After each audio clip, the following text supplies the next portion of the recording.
요한복음 8장 12절에서 20절 하나님의 말씀을 들으십시오. 예수께서 또 말씀하여 이르시되 나는 세상의 빛이니 나를 따르는 자는 어둠에 다니지 아니하고 생명의 빛을 얻으리라. 바리새인들이 이르되 내가 너를 위하여 증언하니 내 증언은 참되지 아니하도다. 예수께서 대답하여 이르시되 내가 나를 위하여 증언하여도 내 증언이 참되니 나는 내가 어디서 오며 어디로 가는 것을 알거니와 너희는 내가 어디서 오며 어디로 가는 것을 알지 못하느니라. 너희는 육체를 따라 판단하나 나는 아무도 판단하지 아니하노라. 만일 내가 판단하여도 내 판단이 참되니 이는 내가 혼자 있는 것이 아니요 나를 보내신 이가 나와 함께 계심이라.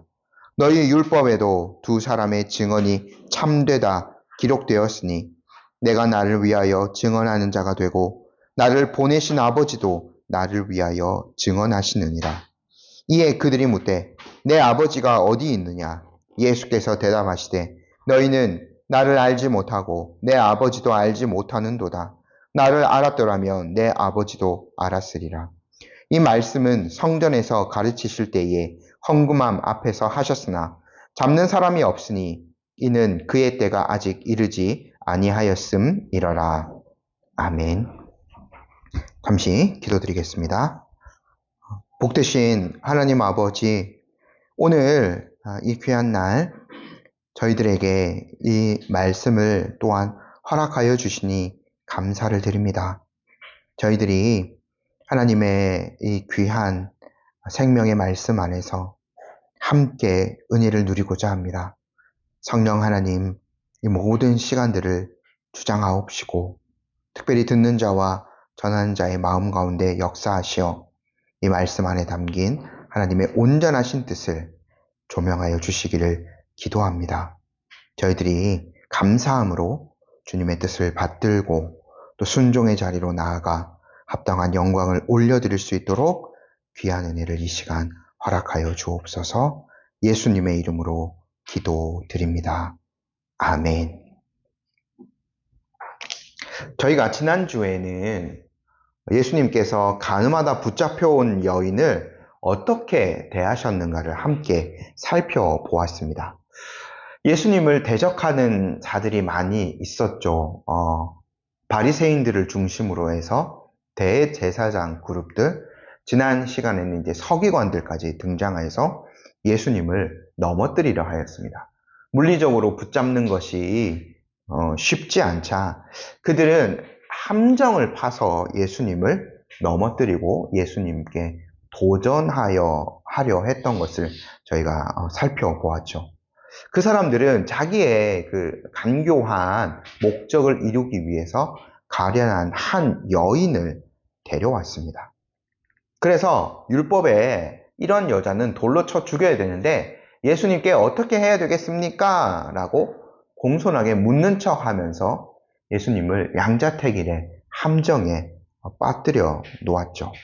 하지만 예수님께서는 지혜롭게 그들을 물리치시고 그 여인을 향하여서는 자신의 사랑과 자비하심을 드러내 보여주시고 그 여인이 지은 죄에 대해서는 가서 다시는 죄를 범하지 말라라는 말씀으로 매우 단호한 태도를 보여주시기도 하셨습니다. 율법의 정신이 여기에 다 담겨져 있는 거죠. 율법의 온전한 정신은 사람을 궁극적으로 죽이고 넘어뜨리려 하는 것이 아닙니다. 그 율법의 말씀을 통해 하나님의 자비하심을 깨닫고 또 그 율법에 드러난 하나님의 성품을 깨닫고 그 하나님께로 사람들을 돌이키게 하기 위함이 궁극적인 목적인 거죠. 하지만 이 바리새인들 또 서기관들 예수님을 대적하는 무리들은 그 율법의 정신을 아마 한 번도 제대로 생각해 본 적이 없었을 겁니다. 조문 자체를 지키려는 열심이 있어서 거기에 더하여서 자기들이 만들어낸 인간의 계명들을 덧붙이긴 했지만 율법의 온전한 정신이 사랑은 결코 실천하지 않은 자들이 바로 이러한 자들인 거죠. 그래서 예수님의 그 말씀, 너희 중에 죄 없는 자가 먼저 돌로 치라 하는 그 말씀, 그 지혜로운 대처에 모든 사람들이 부끄러워 하나 둘 자리를 뜰 수밖에 없었습니다. 그런 다음에 오늘 예수님의 또 새로운 가르침이 등장하게 되는데요.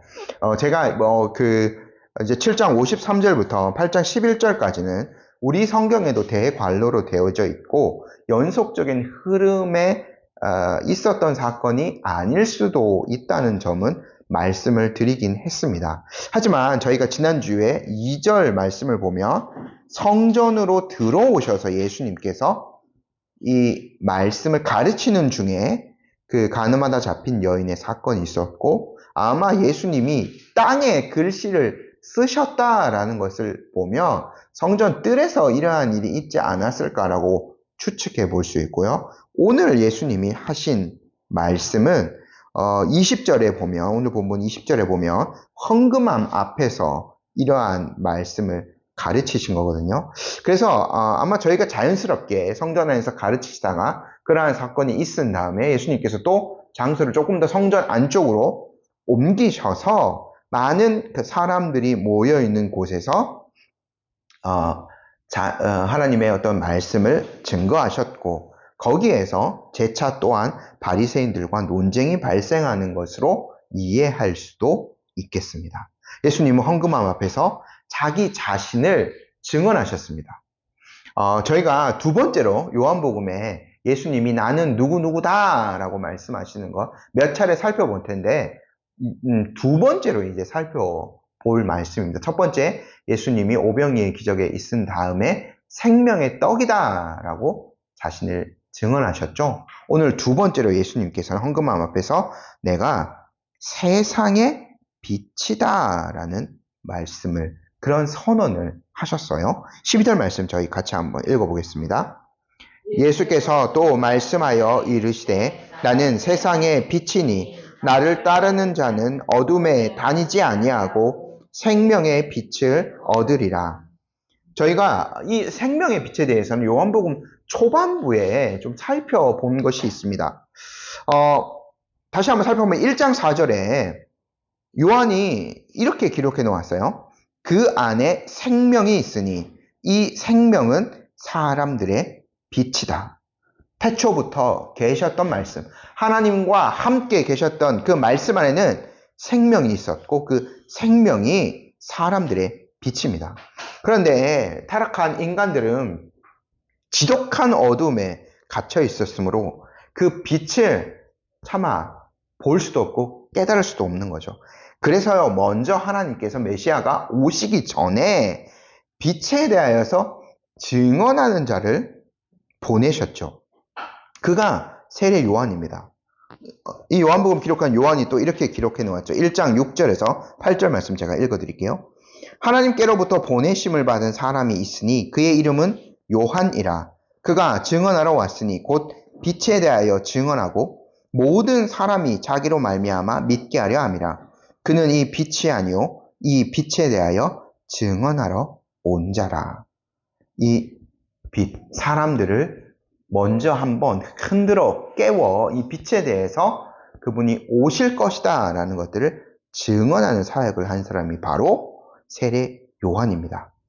그리고 예수님께서 3장에서 니고데모와 말씀을 이어가실 때에 사람들이 빛보다 어둠을 더 사랑하고 있다. 그것이 그들이 정죄받은 증거이다 라는 이러한 말씀을 하셨어요.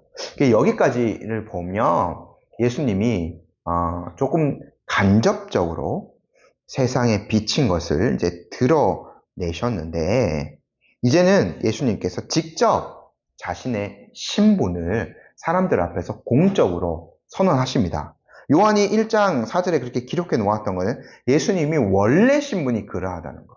근데 사람들은 이것을 깨닫지 못하고 있었죠. 세례 요한은 간접적으로 그 빛에 대해서 증언하였고 이제는 그분이 오셔서 오늘 요 자리에서 성전에서 특별히 성전의 헌금함 앞에서 자신을 직접 드러내시고 세상의 빛이다 라는 것을 예수님께서 선포하셨습니다. 일단 예수님께서 자신을 세상의 빛이라 하신 선언은 구약 예언의 말씀의 성취예요. 이사야 선지자가요, 그리스도께서 이방에 미치고 하나님의 구원을 베풀어서 땅 끝까지 이르게 하실 자라고 이사야 49장에서 이렇게 예언을 했거든요. 그리고 예수님이 태어난 다음에 그때의 예언이지만 성전에서 나이든 시므온이라는 사람이 예수님을 만나서 이렇게 말하죠. 누가복음 2장 32절에 이방을 비추는 빛이요 주의 백성 이스라엘의 영광이 되실 것이다 라는 예언을 했어요. 이 모든 것들의 사실은 성취로서 예수님께서 오신 것이죠. 저희가 빛에 대해서 한번 생각해 보면 빛이 어떤 속성이 있나요? 일단 빛보다는 사실 어두움이 더 먼저 존재하는 것 같아요. 그 빛이 들어오면 빛으로 말미암아 어둠이 밝혀지게 되는 거죠. 또한 이 빛이 어떤 속성이 있냐면 빛은 생명을 줍니다. 저희가 만약에 이 지구에도 태양빛이 비추지 않고 어떠한 빛도 없다면 어떠한 생명체도 존재하지 못할 거예요. 그래서 하나님께서 이 천지를 창조하실 때 빛부터 먼저 창조를 하신 거죠. 그러므로 예수님께서 자기가 세상의 빛이다 라고 선언하신 것은 자신이 세상에 생명을 수요하는 존재이다 라는 것으로 선포하신 겁니다. 또한 다른 사람을 비추어서 바른 길로 갈 수 있게 하는 존재이다 라고 말씀하신 거예요. 그러니까 생명, 또 다른 사람을 또 생명으로 인도하는 것, 이렇게 표현하신 것이죠. 예수님의 사역과도 너무나 잘 어울리는 선언이시기도 합니다. 이 빛이 생명과도 너무나 밀접한 관계가 있기 때문에 예수님께서 저희 12절 말씀 계속 보면 세상의 빛인 나를 따르는 자는 생명의 빛을 얻을 것이다 약속하시는 거예요. 예수님을 따르는 자는 세상의 어둠에 속하지 않습니다. 또한 죄의 어둠에 속하지 않습니다. 마귀가 주는 어두움에 속하지 않습니다. 그 모든 것에서부터 구원을 얻어 생명을 얻게 하는 빛을 가지게 될 것입니다. 그런데요, 이 빛은 보편적이다. 모든 사람이 다 누릴 수 있다. 이렇게 생각할 수는 없어요. 저희가 한번 생각해 보면 태양빛, 오늘은 뭐 약간 날씨가 흐리지만 이 태양빛은 지금 이 같은 공간 안에 있는 모든 사람들이 일반 은총적으로 누릴 수 있습니다. 지구상에 사는 모든 사람들이 낮과 밤이 계속 바뀌어 가면서 모든 사람들이 다 태양빛의 혜택을 누릴 수 있는 거죠. 그래서 예수님께서요, 마태복음 5장 45절에 제가 세 번역으로 읽어드릴게요. 아버지께서는 악한 사람에게나 선한 사람에게나 똑같이 해를 떠오르게 하시고 의로운 사람에게나 불의한 사람에게나 똑같이 비를 내려주신다. 이것에는 차별이 없죠. 근데 예수님이 말씀하신, 예수님이 주시는 이 생명의 빛은 조건적이에요. 나를 따르는 자, 예수님을 믿는 자, 그러한 사람이 빛을 얻을 것이다 말씀하셨죠. 여기서 따른다는 것은 한 번의 믿음, 또한 지속적인 순종, 이런 것들이 결합된 의미입니다.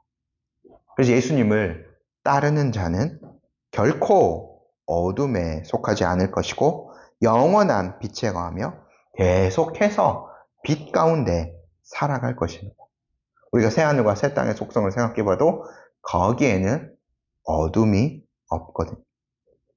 세상의 빛이 되신 예수님께서는 우리가 더는 어둠에 다니지 않도록 가는 길을 비춰주시고 우리를 인도해 주시는 거죠. 세상이 끝나는 날에는 우리에게 생명, 영생을 주실 것입니다. 예수님이 직접 그렇게 자신에 대해서 선언하여 주셨고 약속해 주셨기에 우리가 그것을 믿음으로 수납하며 누려갈 수 있는 것이죠. 근데 이 말을 들은 바리새인들이요, 즉각적으로 예수님께 반발하기 시작하죠. 13절 말씀 함께 읽어보겠습니다. 바리새인들이 이르되 내가 너를 위하여 증언하니 내 증언은 참되지 아니하도다. 일단 바리새인들의 태도를 한번 살펴봅시다. 바리새인들은요, 예수님께서 빛에 대해서 말씀하신 그 내용에 대해서 먼저 반박하지 않아요. 예수님이 자신을 증언하는 방식을 걸고 넘어집니다. 내용보다는 형식을 들먹인 것이죠. 그들은 왜 예수님의 증언이 유효하지 않냐면 스스로 자기에 대해서 증언하기 때문에 그것이 참되지 않다, 유효하지 않다라고 말하고 있습니다. 그러니까 이 바리새인들의 태도가 굉장히 불손한데, 정말 이 사람들은 진리가 있다고 믿고 있는가 의심해 볼 정도로 이들의 태도가 옳지 않습니다. 7장 마지막 부분에서 저희가 니고데모가 말한, 갑자기 다시 니고데모가 나와서 니고데모가 이렇게 말했죠. 7장 51절을 보면 우리 율법은 사람의 말을 듣고 그가 행한 것을 알기 전에 심판하느냐, 이렇게 얘기하는데, 이 바리새인들은 그 내용을, 예수님이 말씀하신 내용을 살펴볼 생각조차 하고 있지 않는 거죠. 그래서요, 이 키릴루스라는 고대 이 교부가 요 내용을 이렇게 해석합니다.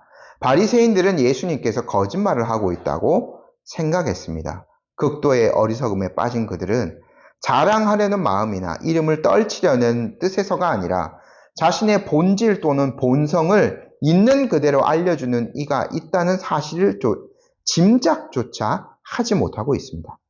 우리 구원자 그리스도께서 당신은 빛이시라고 말씀하실 때 그것은 진실을 말씀하시는 것이지 자랑하는 것이 아닙니다. 그런데 그 자들은 그분께서 우리 가운데 하나인 것처럼 공격합니다. 거짓을 말씀하실 수 없는 분에게 다짜고짜 당신의 증언은 유효하지 않소 하고 말합니다. 이러한 것들, 그러니까 절대적인 어떤 진리가 있다라는 것조차 생각해 보지 않는 거죠. 예수님은요, 계속해서 말씀하십니다. 그들이 증언하는 방식에 대해서 얘기했기 때문에 내가 나를 위해서 증언해도 내 증언은 유효하다 말씀하시거든요. 14절 말씀 함께 읽어보겠습니다. 예수께서 대답하여 이르시되 내가 나를 위하여 증언하여도 내 증언이 참되니 나는 내가 어디서 오며 어디로 가는 것을 알거니와 너희는 내가 어디서 오며 어디로 가는 것을 알지 못하느니라. 예수님께서는요, 자신이 어디서부터 오셨는지를 알고 계셔요. 그리고 어디로 가는지도 알고 계십니다. 이미 말씀하신 대로 예수님의 기원은 성부 하나님입니다. 그분과 함께 태초부터 계셨던, 말씀으로 존재하셨던 분이세요. 그리고 그분께로 다시 돌아갈 것이죠. 이 증언하는 방식에 대해서 이야기하는데 17절 말씀 저희가 오늘 읽었지만 율법에도요, 두 사람의 증언이 있어야 됩니다. 왜 두 사람을 규정해 놓았는가? 사람이 불완전하기 때문인 거죠. 사람의 기억력은 불완전할 수 있습니다. 그렇기 때문에 한 사람의 증언으로는 결코 유효할 수가 없어요. 또 사람이 죄인이기 때문에 한 사람이 누군가를 음해하기 위해서 거짓 증언을 충분히 할 수 있습니다. 그래서 두 사람의 증언이 필요한 겁니다. 때로는 사람들은 나쁜 목적을 위해서 여러 사람들의 증언을 조장할 수도 있죠. 사실은 이것에 의해서 예수님께서 십자가에 못 박혀 돌아가신 거니까. 그러니까 이 율법에 이 두 사람의 증언이 필요하다고 한 것은 최소한의 기준을 세워놓은 거예요. 그렇지 않으면 모든 사람들이 서로가 서로를 비방해서 죽을 수밖에 없고 사회가 유지될 수가 없거든요. 근데 예수님의 그 증언이 혼자서도 참될 수 있는 이유는 예수님의 기원이 다르기 때문입니다. 죄의 문제가 사실은 두 사람의 어떤 증언을 필요로 하는 것인데, 예수님은 성부 하나님과 같이 계셨던 분이고 죄가 없으신 분이죠. 예수님은 하나님께로부터 오셔서 땅에서 그분의 사역을 완성하시고 다시 하나님께로 가실 것입니다. 이 땅에서의 사역은 잠시 그분의 영광스러운 그것을 비운 상태인 거죠. 그렇기 때문에 예수님의 기원과 다시 돌아갈 것을 생각하면 예수님의 그 증언은 혼자서도 생명을 주는 빛이라 하신 선언은 참되다고 할 수 있는 것입니다. 그런데 바리새인들은 전혀 이것들을 확인해 볼 생각을 하지 않는 거죠. 왜냐하면 그들은 예수님을 객관적으로도 판별할 수가 없는 겁니다. 계속해서 예수님이 자신의 증언이 참되다 하신 이유를 말씀하시는데요. 15절, 16절 말씀 함께 읽어보겠습니다. 너희는 육체를 따라 판단하나 나는 아무도 판단하지 아니하노라. 만일 내가 판단하여도 내 판단이 참되니 이는 내가 혼자 있는 것이 아니요 나를 보내시니가 나와 함께 계심이라. 지금까지 바리새인들이 육체를 따라 판단한다는 것은 명백히 드러난 사실입니다. 첫 번째, 그들이 뭐를 들먹였냐? 예수님의 출신을 들먹였죠. 직전에 보면 갈릴리에서 온 사람이다. 거기는 선지자조차도 나올 수 없는 그러한 동네야라고 하면서 철저하게 무시하였죠. 그리고 또 예수님이 그전에는 예수님이 배우지 못한 사람이라는 것을 들먹였습니다. 누구의 문화, 또 유명한 스승들 밑에서 배운 사람이 아니다라는 것을 들먹였죠. 이들의 이 문제점은 무엇입니까? 이렇게 사람을 육체를 따라 판단을 하게 되면 그 사람의 그 내용, 전달한 내용을 결코 옳게 판별해 볼 수 없어요. 그러니까 아까도 설명드렸지만 예수님께서 12절에 세상에 비치고 나를 따르는 자는 어둠에 다니지 않고 생명의 빛을 얻을 것이다 라고 이 헌금함 앞에 선언하신 이 내용에 대해서는 이 사람들은 완전히 무시하고 있는 태도를 보이고 있지 않습니까? 왜냐하면 예수님의 출신 자체가, 이 땅에서 사셨던 것 자체가, 외모도 우리가 이사야의 증언에 따르면 뭡니까? 볼품이 없죠. 아무도 관심을 두지 않는 거예요. 육신으로만 판단하고 있는 거죠. 반면에 예수님께서는 무엇을 말씀하십니까? 자신의 판단은 완전하다라고 말씀하십니다. 왜냐하면 예수님의 판단은 성부 하나님의 판단과 동일하기 때문이에요. 바리새인들도 하나님은 완전하신 분인 것을 알고 있습니다. 하지만 예수님을 하나님이 보내신 사람으로 결코 생각하려 들지 않았기 때문에 그것을, 그 진위 여부를 따질 수도 없는 거죠. 성부 하나님과 함께 계셨던 그분, 모든 영광을 공유하셨던 분이 지금 땅에 오셔서 하나님의 메시지를 전달하고 있는 거예요. 그렇기 때문에 사실 예수님의 모든 증언은, 입에서 나오는 모든 말씀은 항상 참인 거예요. 하나님 아버지께서 보증이 되시기 때문에 그런 거죠. 예수님이 율법을 통해서도 이걸 말씀해 주십니다. 17절, 18절 말씀 함께 읽어볼게요.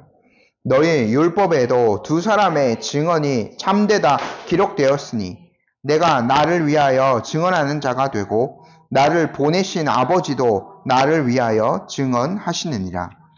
예수님께서요, 그들이 잘 알고 있는 모세의 율법을 들어서 설명해 주십니다. 아까 제가 좀 설명드렸는데 두 사람의 증언이 필요한 거죠. 예수님의 증언도 야, 율법으로 따져봐라. 너희들이 내 증언이 유효하다라고 말씀하시는 겁니다. 자신을 위해서 자신이 증언할 뿐만 아니라 예수님을 보내신 성부 하나님께서 예수님을 위해 증언하시기 때문에 그러합니다. 그것을 어디에서 확인할 수 있나요? 아까 제가 구약 이사야서 말씀, 또 시몬의 예언, 그것의 성취라고 말씀하셨죠. 그러한 것들을 보며 예수님의 말씀이 참되다라는 것을 확인해 볼 수 있는 거죠. 예수님은 혼자서 그냥 오늘날에도 이런 사람 많지 않습니까? 자기가 무엇이라도 된 것처럼 진리의 말씀을 말하고 있다는 것처럼 얘기하는 사람들이 너무나 오늘날에도 많이 있습니다. 근데 그 사람들의 증언은 사실은 자기 혼자밖에 없는 거예요. 그것도 확신하지 못하는 그러한 증언입니다. 하지만 예수님은 그런 태도를 보이신 것이 아닙니다. 이 땅에 오실 때부터 성부 하나님과 함께 하셨죠. 또한 성령님께서 그분에 대해서 증언하셨습니다. 요한이 분명히 기록해 놓았죠. 예수님의 세례 시에 어떤 것이 있었는가를. 성령께서도 그분을 증언하시죠. 그러므로 예수님의 증언은 이들이 표준으로 삼고 있는 율법으로도 참되다라고 할 수 있는 것이죠. 하지만 여기에 이 바리새인들은 다시 예수님의 모든 말씀들을 무시하며 조롱하듯이 묻습니다. 도대체 네가 말하는 그 아버지가 어디에 있느냐? 이렇게 그들이 대응합니다. 예수님은 차분히 그들에게 말씀하시죠. 19절 말씀 저희 함께 한번 읽어보겠습니다. 이에 그들이 묻되 내 아버지가 어디 있느냐? 예수께서 대답하시되 너희는 나를 알지 못하고 내 아버지도 알지 못하는도다. 나를 알았더라면 내 아버지도 알았으리라. 오병이어의 기적 이후에 예수님께서 동일하게 자신에 대해서 선포하셨을 때 내가 하늘에서 내려온 떡이다 라는 것을 말씀하셨을 때도 사람들이 이런 반응을 보였어요. 이르되 이는 요셉의 아들 예수가 아니냐? 그 부모를 우리가 아는데 자기가 지금 어찌하여 하늘에서 내려왔다 하느냐? 그러니까 이 떡을 먹고 배부른 사람들도 예수님의 기원을 하늘로부터라고 결코 생각하지 않았던 거죠. 그냥 우리 동네 사람 아니야 이렇게 생각한 겁니다. 그 사람들은 먹고 배부른 것만 생각했죠. 땅의 일을 생각할 뿐이었습니다. 지금 종교 지도자들, 그런 평범한 사람보다 훨씬 더 하나님의 율법에 정통하다라고 하는 사람들도 다르지 않아요. 도대체 네가 말하는 그 아버지가 어디 있느냐? 한번 보여보라고 얘기합니다. 예수님이 말씀하시죠. 너희는 나도 알지 못하고 나를 알지 못하기 때문에 아버지를 알지 못하는 자들이라고 말씀하십니다. 너희들은 쉬운 표현을 하면 성부 하나님께 성경 구약의 말씀이 계시하고 있는 이 성전이 품고 있다고 말하고 있는 그 성부 하나님께 결코 이룰 수 없다. 너희들은 접근이 불가능하다. 말씀해 주신 거예요. 왜요? 아버지를 아는 것은 오직 중보자 예수 그리스도 아들을 통해서만 가능한 것이기 때문입니다. 예수님은 아버지의 계시이십니다. 아버지가 오직 아들 안에서 오직 아들을 통해서만 계시된다는 것이 모든 요한복음을 비롯한 모든 복음서들의 핵심적인 진리입니다. 누구도 하나님을 볼 수 없어요. 어떤 위대한 사람도 하나님을 볼 수 없습니다. 거룩하신 하나님을 죄인이 어떻게 담을 수 있겠습니까? 하지만 아들을 통해서 우리는 하나님을 알 수 있는 거예요. 그래서 누군가가 정말로 예수님이 어떤 분인지 알게 된다면, 믿음을 통해서 그분이 어떠한 분인지 알게 된다면 그 사람은 성부 하나님도 알게 될 것이며 아들에 대한 아버지의 증언이 참되다고 인정할 겁니다. 왜냐하면 이 둘은 함께 가기 때문에 그러한 거죠. 하지만 지금 이 바리새인들의 태도는 어떠합니까? 아까 예수님이 육체적으로만 판단한다고 말했던 것처럼 출신 지역, 외모, 그리고 예수님이 배우지 못한 것, 이러한 것들을 들먹이면서 철저하게 예수님의 말을 들으려고 판단해 보려고 하지도 않는 거죠. 하나님에 대해서 넘치는 지식을 자랑하는 자들이었지만 예수님을 믿지 않고 있기에 예수님을 전혀 알려고 들지도 하지 않았기에 하나님에 대한 참된 지식에 온전히 다다를 수 없는 것이죠. 이러한 태도는 우리가 늘 유념해야 되는 태도입니다. 참된 하나님께 이르는 하나님의 유일한 방법, 그것은 하나입니다. 오직 예수 그리스도를 통해서만 하나님을 참되게 하는 은혜를 저희가 누릴 수 있음을 잊지 않으셔야 합니다. 예수님이요, 이것을 공적으로 성전에서 선포하셨어요. 20절 말씀 함께 읽어볼게요. 이 말씀은 성전에서 가르치실 때에 헌금함 앞에서 하셨으나 잡는 사람이 없으니 이는 그의 때가 아직 이르지 아니하였음이러라. 아까 여인의 그런 일은 아마 뜰에서 있었을 거라고 말씀드렸고, 거기보다 훨씬 더 이제는 성소가 가까운 헌금함 앞에서 예수님이 이러한 선언을 하신 거예요. 공개적으로 이제 자신의 신분이 어떠함을 드러낸 거죠.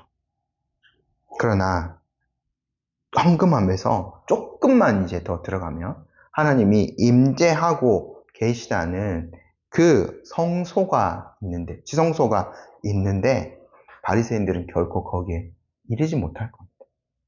예수님을 통해서 거기로 들어가지 않았기 때문인 거죠. 오늘 제가 전해드린 말씀을 한 3가지 정도로 정리해 보도록 하겠습니다. 첫 번째, 예수님께서는 선포하신 대로 세상의 빛이 되십니다. 예수님의 선언대로 우리가 그 빛에 거하여야 참된 생명을 얻을 수 있습니다. 사도 바울도 에베소서 5장에서 이렇게 얘기했죠. 너희가 전에는 어둠이더니 이제는 주 안에서 빛이라. 우리도 전에는 어둠 가운데 있었어요. 영적으로 무지한 자들이었던 거죠. 바리새인들보다 나았느냐? 아마 결코 나은 것이 없었을 겁니다. 그런데요, 우리가 이제는 남들을 비출 수 있는 그러한 존재까지 되었어요. 어떻게 해요? 주님 안에서 그리스도를 믿음으로 말미암아 예수님을 믿고 참되게 살아갈 때 우리도 생명의 빛 안에서 거하며 그것을 누려갈 수 있음을 잊지 말아야 될 것입니다. 두 번째, 예수님께서 자신이 빛이라 선포하신 그 증언은 참된 증언입니다. 바리새인들은 인간적인 기준으로만 예수님의 증언을 평가하고 그것을 거부하였죠. 그러나 사실 예수님의 증언은 가장 높은 권위, 하나님 자신으로부터 온 권위입니다. 그러므로 우리는 예수님의 말씀을 전적으로 신뢰할 수 있는 것이죠. 세 번째, 예수님이 19절에서 말씀하셨듯이 예수님을 아는 것이 곧 하나님을 아는 것입니다. 우리가 예수님을 더 깊이 알아갈수록 우리는 하나님 아버지를 더 깊이 이해하고 더 깊이 만날 수 있습니다. 이것이 우리 신앙생활의 핵심임을 잊지 말아야 합니다. 우리가요, 신앙생활 하면서 우리의 고민인 부분이기도 하고 우리가 고민해야 될 부분이기도 한데 어떻게 하면 신앙생활을 잘 할 수 있나, 이런 것들, 우리가 더 어떻게 하면 조금 더 하나님의 뜻을 이루며 하나님께 가까이 하며 살아갈 수 있는, 이것이 늘 고민거리이고 고민하기도 하는 거죠. 근데 우리도 똑같은 인간이기에 바리새인과 같은 함정에 늘 빠질 수 있습니다. 바리새인들 겉으로 보여지는 것에 모든 것들을 한정했죠. 저희도 그럴 수 있어요. 그래서요, 신앙생활이지만 겉으로 보여지는 것, 병에 안 걸리고 잘 사는 것, 아니면 뭐 병이 걸리더라도 의학적인 힘을 빌어서 빠르게 고치고 건강하게 살아가는 것, 자녀가 잘 되는 것, 세상적으로 부유한 것, 보여지는 것. 아, 그래서 저 사람은 하나님께 복을 받은 것이구나. 이렇게 쉽게 판단하고 신앙생활 하기 쉬운 거죠. 예수님의 기준은 결코 그것이 아님을 저희들이 살펴보았습니다. 우리가 정말 예수님이 주시는 빛 안에 거하고 있는가? 그분께서 이 한 가련한 여인, 우리가 그 전에 살펴보았는데 그를 향한 긍휼의 마음을 그렇게 드러내 보여주셨던 것처럼 우리도 세상에 빛을 비추며 그러한 긍휼한 마음을 품고 살아가고 있는 것. 우리가 바리새인들과 같이 자기들이 가지고 있는 조건들, 자기들은 그 파에 속해져 있잖아요. 그 유대인 중에서도, 택함 받은 백성 유대인 중에서도 또 우리는 율법을 더 철저하게 지키는 바리새인 그룹에 있다라는 이것 자체가 모든 자존심이고 모든 구원의 근거가 되는 거예요. 그렇게 살아가거든요. 우리도 어떻게 보면 그런 것들, 외적인 조건, 내가 어떤 그 믿음의 가정에서 태어났고 어떤 교회에 속해 있고 또 무엇을 하고 있고 그 중에서도 더 열심히 하고 있기 때문에 나는 괜찮은 사람이다라고 생각하고 있지는 않은가요? 예수님을 믿는 사람은 항상 겸손합니다. 어떻게 해요? 자기의 외적인 조건이 아니라 오직 이 세상의 빛으로 선포하신 그분을 따르기 때문에 생명의 빛을 얻었다는 것을 잊지 않고 그분을 소유하기 위해서, 그분을 붙들기 위해서 늘 겸손한 거죠. 이 참된 신앙적인 겸손이 있는가? 이런 것들을 살펴보는 것이 우리가 육신적인 기준으로 신앙을 판단하는 것이 아니라 정말 그리스도께서 제시하신 기준으로 신앙을 판단해 가는 거죠. 이러한 삶들 안에서 지속적으로 주 안에서 빛된 삶들을 살아가는 우리 성도님들 되셨으면 좋겠습니다. 아멘.